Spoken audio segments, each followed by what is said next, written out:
Signal gasoline. Let every traffic signal remind you, you do go farther with Signal gasoline. Yes, you do go farther with Signal.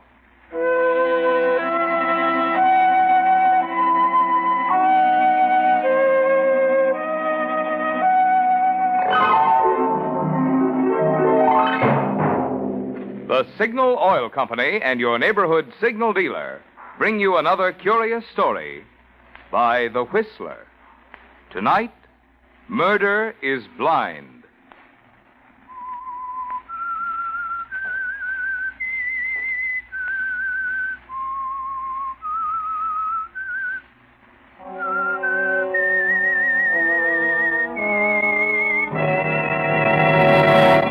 I am the Whistler, and I know many things, for I walk by night.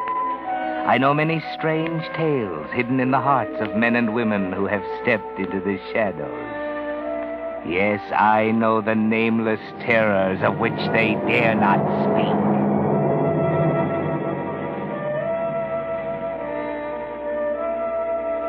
Most people are blind. Yes, they're blind to the shortcomings of someone close to them, someone sometimes to their own. That was the way with the three women who lived in the old Hopkins house on the hill. Three very different women, but all of them blind to the characters of the others. There was Lorna Hopkins, mistress of the house, warm, sincere Lorna, happy in her coming marriage to Gregory. There was Patsy Hopkins, Lorna's cousin, whose only happiness is in herself, her youth, her loveliness. And old Fräulein, the old German housekeeper who has been Patsy's governess, and who had found happiness in serving her with years of devotion. None of them really knew the others. All of them were a little blind. That is, until it happened. It started the night Patsy was helping Lorna with her hair.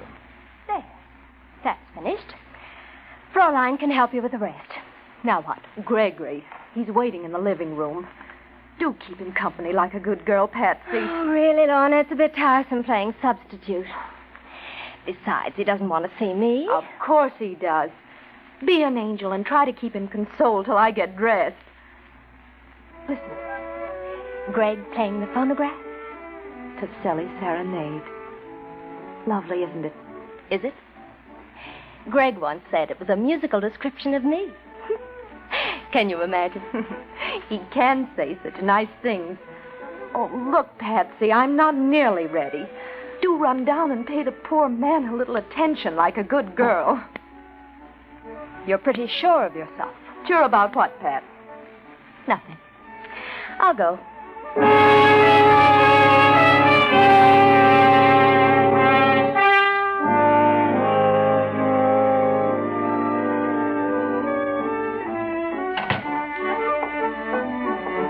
Hello, Patsy. Oh, don't get up, Greg. Lorna's still dressing. In the meantime, I'm supposed to entertain you. You always have. Thanks. You're leaving for New York soon, aren't you? Yeah, in a few days. Mother wants me to handle some of her affairs. I'll be back after a while. For Lorna? Of course. We expect to be married in Mother's home, you know. After that, the honeymoon. Someplace in the North Woods. Someplace where we can be together, far away from everybody. What a picture. How beautifully sentimental. Do you know, my dear, you're beginning to tire me dreadfully. I've suspected that before. What's the matter with us, Patsy? Is there something the matter? We used to get along together so well. Lately, we don't seem to understand each other at all. Shall we talk about something else? No. Something's come between us. Ever since I became engaged to Lorna. That has nothing to do with it. Well, of course not, but what is it, Pats? What's going on, anyway? Nothing, I tell you. Oh, for heaven's sake, stop that thing. Take that sickening record off. Well, sure, Pats. I always thought you liked it. Turn it off! Greg. Yes? I want you to do something for me. Sure. Anything. I want you to go back to New York. Well, but I am, Pats. I'm leaving toward the end of the month. I mean now. Today. Today? Yes. Well, what's the matter, Patsy? Don't you even like me anymore? Like you? Oh, why, you fool, I love you. What? From the first day we met. Haven't you seen it? This is incredible. You can't mean this. I never meant anything more in my life. I know I'm shameless, Greg, but I can't help it. Greg. What about Lorna? Oh, Lorna will never make you happy, never. She's good and sweet and kind, but goodness and sweetness can be tiresome. Yes, and kindness, too. I know Lorna, Greg, and I know you. In a year, you'd grow to hate her. Please, Pets, please, you mustn't say these things. But it's true. I've got to say these things. Don't you see, my darling, I'm thinking of your happiness. Yes, and Lorna's, too.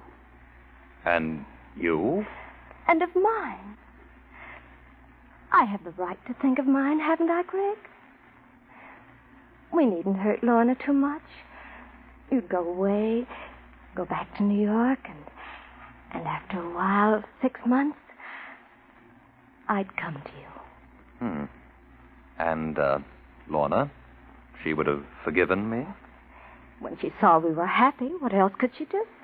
Oh, Patsy, I'm trying hard to believe that you can't mean all this. Oh, but I do. I love you, Greg. I love you so much that you must know it, feel it. Then I'm sorry for you. I can't tell you how sorry. It's Lorna. There can't be anyone else. There never will be. Oh, but you don't love her. You can't love her. You love me. You do. I know you do. Oh, Greg, my Stop darling. it. Do you think for a minute I'd give up Lorna for you? Oh, Greg. She doesn't deserve this kind of deal from you, Patsy. She's taken you into our home. For years she's cared for you like a sister. Why? Oh, it's cheap. Oh, don't, please. Put your arms around me. Greg, I'm right. I know I'm right. You slapped me. Yes. So? Now listen, Patsy. You listen to me. Yes? This is important. Remember it. Yes? You'll never marry Lorna. Do you understand? No? If I can't have you, she'll not have you. Will you please tell your cousin I'm waiting for her? Remember that, Gregory.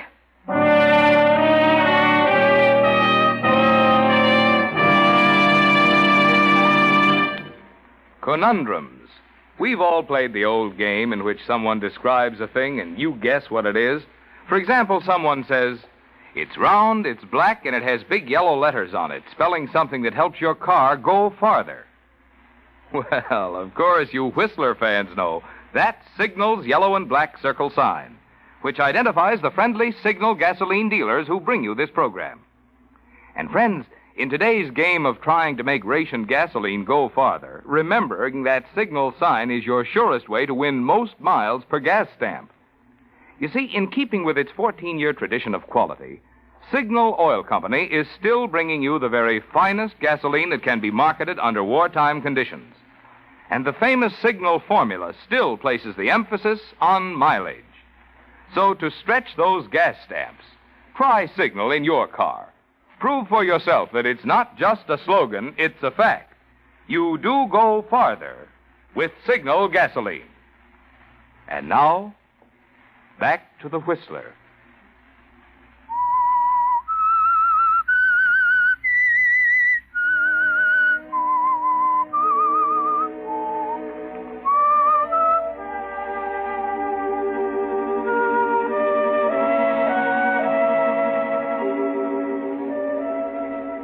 Well, Patsy, you never dreamed that Gregory would be difficult, that he would reject your love, did you? You were sure that he would fall just as all the other men in your life had fallen. But that's the way things go, Patsy. The one you really want is always the one who doesn't respond. And now as you lie in your lonely room, your thoughts aren't very pleasant, are they? You are sleeping, Miss Patricia? No, Fräulein. Come in if you wish. I've come to see what it is that's making my little girl unhappy. There is something, isn't there, yes? Unhappy? Why do you think that, Fräulein? Fräulein can always tell. What is it, my baby? Nothing. You're imagining things. So? You are so much like your mother. 1 minute laughing and gay, her eyes shining, and the next, poof, when she becomes sad. Was she really very pretty? Pretty and clever. And sometimes unhappy like you. Often she thought your papa didn't love her. She only knew, really knew, when it was almost too late. When she was dying? Yes. Then your papa almost went crazy. He hadn't paid attention to her headaches. He thought she was pretending them to get sympathy. But later on, when she became blind... Poor mother.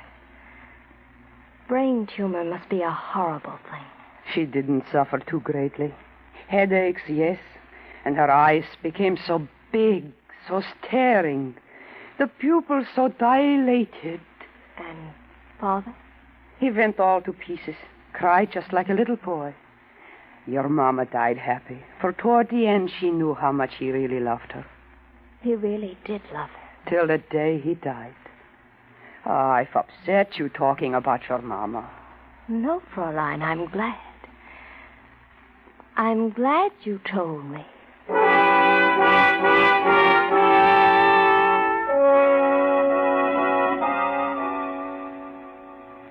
What's in your mind now, Patsy? Why do you leave your bed, go to the dressing table, and stare deeply, searchingly into its mirror?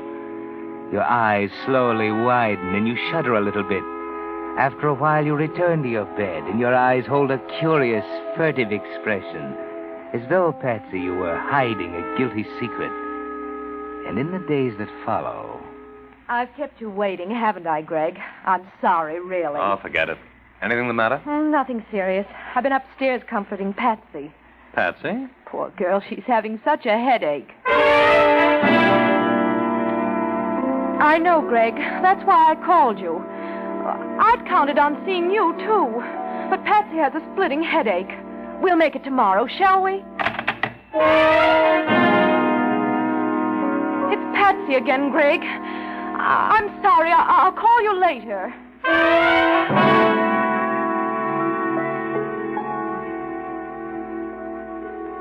There is something the matter with Patsy, Greg. I'm sure of it.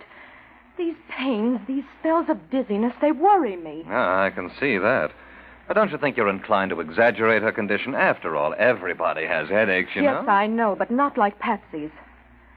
They're doing something terrible to her. She looks badly, Greg. Her eyes seem so strange. I don't like it. This is something new, then? Her eyes, yes. But her headaches, well, she told me she's been having them for weeks. She said nothing because she didn't want to worry me. I see. These attacks, when she has one, she's practically helpless. Oh, she's so dependent on me, Greg. Yes, and always at a time when I want to take you to dinner or to the theater. That's not fair, Greg. Perhaps not, but are you being fair with me? I don't understand. I'm leaving for New York in a day or two, but that seems to make very little difference to you. Oh, that's not true. Let's not quarrel, Gregory. I'm not quarreling. All this nonsense is getting too much for me. If anything was seriously wrong with a girl... You don't think there is? Not as bad as she pretends. Frankly, I think she's putting on an act of some kind. What's that? Patsy! Miss Lorna, hurry, come quickly. What is it, Fräulein? It's Miss Patsy. She can't see. Oh, Miss Lorna, she's blind.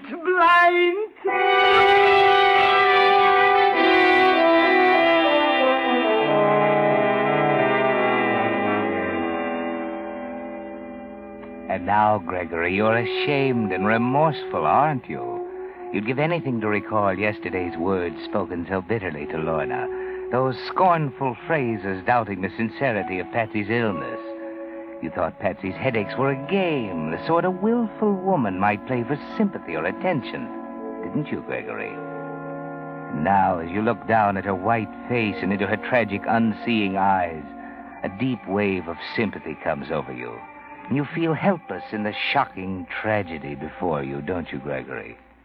There's no fever, Greg. At least that's one thing to be thankful for. She slept a little last night. Didn't you, dear? Toward morning, I did. The pain seemed to go away then. Do I look terrible, Greg? Terrible? Oh, no, you could never look that, Pat. A little pale, perhaps. Your eyes. Yes. Do they pain you? They seem so big, the pupils so dilated. Tell me, what did the doctor say? She won't have a doctor. Fräulein and I are almost crazy. I won't have one. I won't. He'll operate. I know he will. Please, Lorna, But we must find out what this condition is. Do be reasonable, dear. Is there anyone in town, a good eye doctor, who'd know about this kind of thing? No, there isn't. There's no one. Now, Patsy, there is one, and you know it. He's considered very fine. I won't have him. He's old and... Do you want me to die just like my mother? Don't you care what happens to me? You see, Greg. What do you want us to do, Patsy? I don't know. We must do something. I thought that Yes? the best eye doctors, the specialists, aren't they in the big cities? I thought I could go to one of them. Where, Patsy? Isn't New York a kind of medical center? New York? Oh, no, that's impossible. You couldn't leave your job here in town, and I couldn't go alone. What do you think, Greg? Is that what you want, Patsy? Oh, but Lorna's job, she'd lose Oh, it. as if that mattered. There are other jobs, plenty of them. Even if there There's were... no necessity for your taking her, Lorna. I'm leaving for New York anyway. Patsy can come right along with me. With you, Greg. Can I? Of course. I'll put you up at Mother's place. Then we'll have the best men in the city come to look at you. I'd feel better if I went with her. I don't know. There's nothing you could do, Lorna. Don't you see? I suppose so. You could keep me in touch, couldn't you, Greg? Let me know everything. By long distance every day. You just sit tight and let me handle this. Can you get Patsy ready? Of course. Fräulein will help. It'll take 2 or 3 days to make the necessary arrangements. Haven't you both forgotten something? Have I? You and Lorna. Your marriage. Our marriage? You mustn't worry about that, Patsy. That'll keep till you're well again. We can wait, can't we, Greg? Naturally. Oh, I am a nuisance, aren't I? Oh, my eyes. They're starting to hurt again. Oh, do get me some ice, dear. I'm sure there's some downstairs. I shan't be long. Greg, Yes. you did forget, didn't you? Forget? About you and Lorna getting married? Did I? You did. You know you did. Suppose I get well, Greg. Well, of course you're going to get well. After we arrive in New York, everything's going to be all right. Do you know? I think so, too.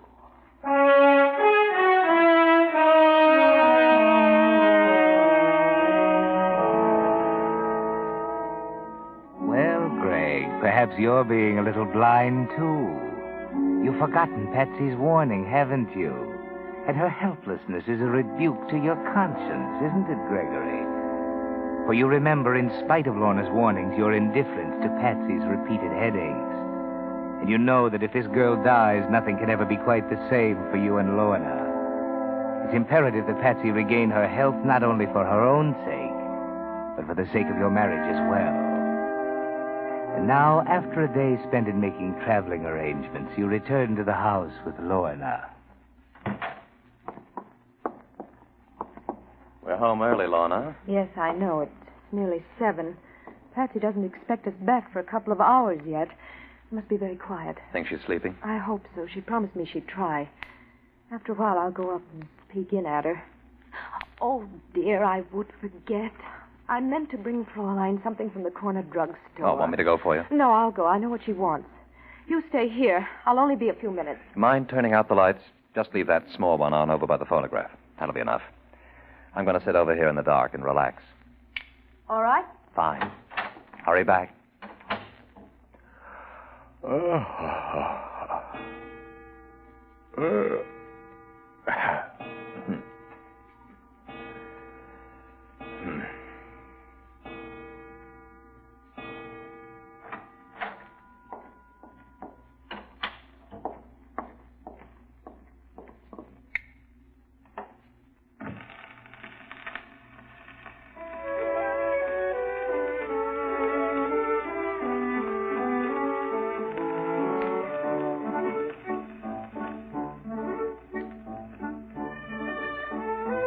It is lovely, isn't it, Patsy?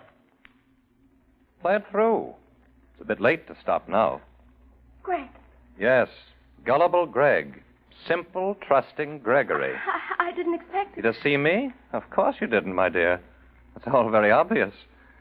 Shall I leave you with your serenade? Well, this record, I knew where it was. I know where everything is. I've lived here so long. Of course. Oh, it's not what you think, Greg. I don't have to see to find my way around. Stop it, Patsy. Oh, listen to me, Greg. You're not blind. You never were. Well? What are you going to do? That's better. Now, will you be good enough to tell me what it was all about? You. Flattering. I made up my mind to have you, Greg. And it didn't make the slightest difference to me how I did it. Not even if it smashed things up for Lorna? That didn't matter. Nothing mattered but you. And what was I to get out of all this? Happiness? I could have made you happy, Greg. I can still make you happy. You? Try me. Give me a chance. Let's go back a bit, shall we? Tell me, how did you expect to fool a clever eye specialist? You must have known he'd find you out. I didn't expect to. No? You see, I had no intention of coming under his care. The important thing was to get you away from Lorna, to have you by myself for a while. After that... Anything could happen? Anything. And now? I've lost. We've all lost. You, Lorna, and I. Oh, you're wrong, Patsy. Lorna and I haven't lost. You see, tomorrow, we'll be married. Tomorrow? If she'll have me then. No.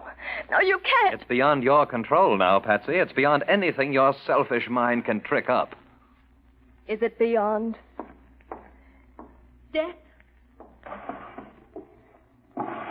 Perhaps my love for you was a selfish thing. But to me, it was everything. Don't you understand, Greg? Nothing will be gained by shooting me, Patsy. If I can't have you, nobody else shall. Remember when I told you that? Don't, for all our sakes. Patsy, what are you doing? Patsy! Greg! Greg! Ah!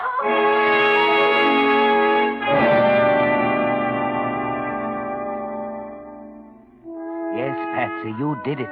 You've killed Greg, the only man you ever really loved. You watch, fascinated and horrified, as Lorna drops to the floor beside him, weeping. And you want to tell her it's no use, that now she'll never have him. You're glad. You hate Lorna, Patsy. You turn all your suppressed grief for yourself into hate for her. Get up. You can't bring him back. What did you do with that? It doesn't matter now. Greg, darling. Don't be an hysterical fool. You've got to help me. Here, take the gun. Take it and hide it, you hear? A gun. You want me to go to jail? Don't stop to think. There. Now you must hide it. It must never be found, do you understand? Hide it. But what are you going to do? I heard a noise. It's Mr. Gregory. He's hurt. Oh, what is it, Lorna? What happened? Tell her, Patsy.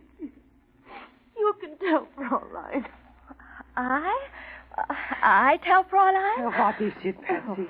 But I don't know. You don't know? How could I? I was in my room. Patsy. I heard Lorna and Greg downstairs, and their voices sounded strange. Sharp, as though they were quarreling. What are you saying, Patsy? It frightened me. I'd never heard them quarrel before. After a while, I got up and felt my way out of the room, down the stairs. I could hear Lorna more plainly now. She was angry. She sounded as though she hated him. But that's not true, Patsy. You're not telling the truth. The tone of her voice was unbearable. I couldn't stand it. I opened the door, and there was this horrible noise, like an explosion. Oh, I'm frightened, Fraulein. Oh, please take care of me. I didn't kill him. It was Patsy. Greg killed?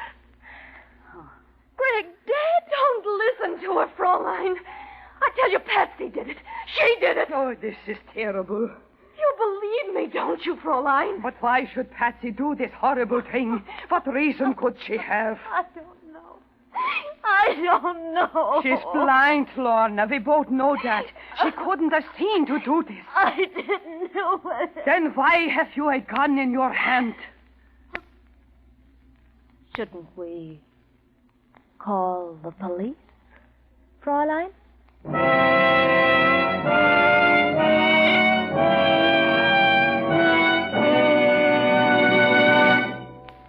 The Whistler will return in just a moment with the strange ending of tonight's story. Meantime, with reconversion beginning, the time is drawing closer when you'll be able to buy those new things you've been wanting. That new home or new car or new radio. But with what? Why, with savings, of course. And there's no better way to save today than in war bonds.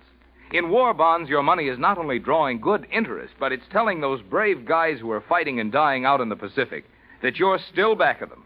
So stay in the fight, stay on the job, keep supporting all the home front activities.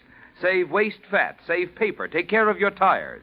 And right now, let's help put over the 7th War Loan Drive by getting another bond. Remember, you don't buy bonds, you invest in them. You get every penny back with interest. And each bond that does its bit to get the war over is also helping you to better enjoy the day we're all fighting and praying for, the day of final peace. And now, back to the Whistler.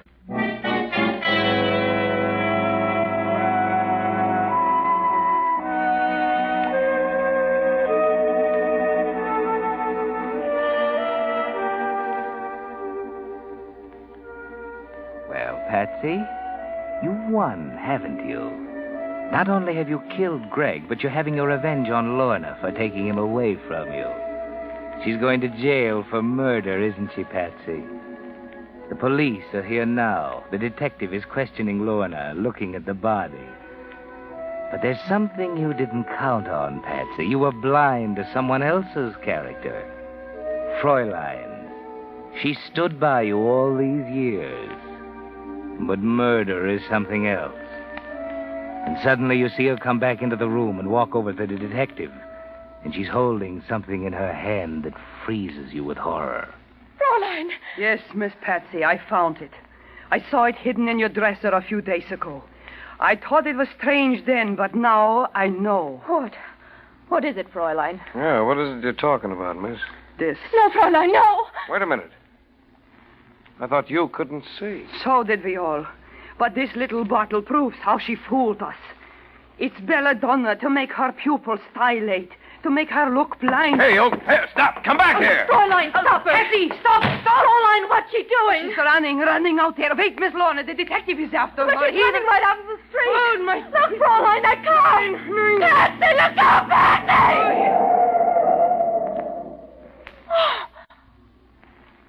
Oh, Fräulein. Himmel, she didn't even see it. The belladonna in her eyes. She didn't even see the car.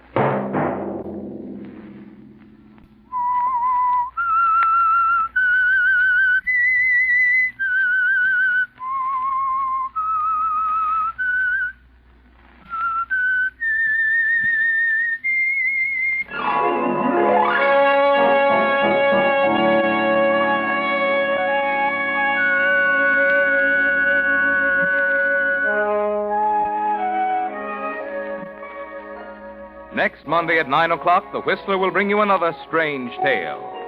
The Whistler is broadcast for your entertainment by the marketers of Signal gasoline and motor oil and fine quality automotive accessories, and by your neighborhood Signal dealer. This program, directed by George W. Allen, with tonight's story by Louis Estes, music by Wilbur Hatch, is transmitted to our troops overseas by the Armed Forces Radio Service. This is Marvin Miller speaking, and suggesting that you let every traffic signal remind you that you do go farther with Signal gasoline. Yes, you do go farther with Signal. This is CBS, the Columbia Broadcasting System. KNX, Columbia Square, Los Angeles.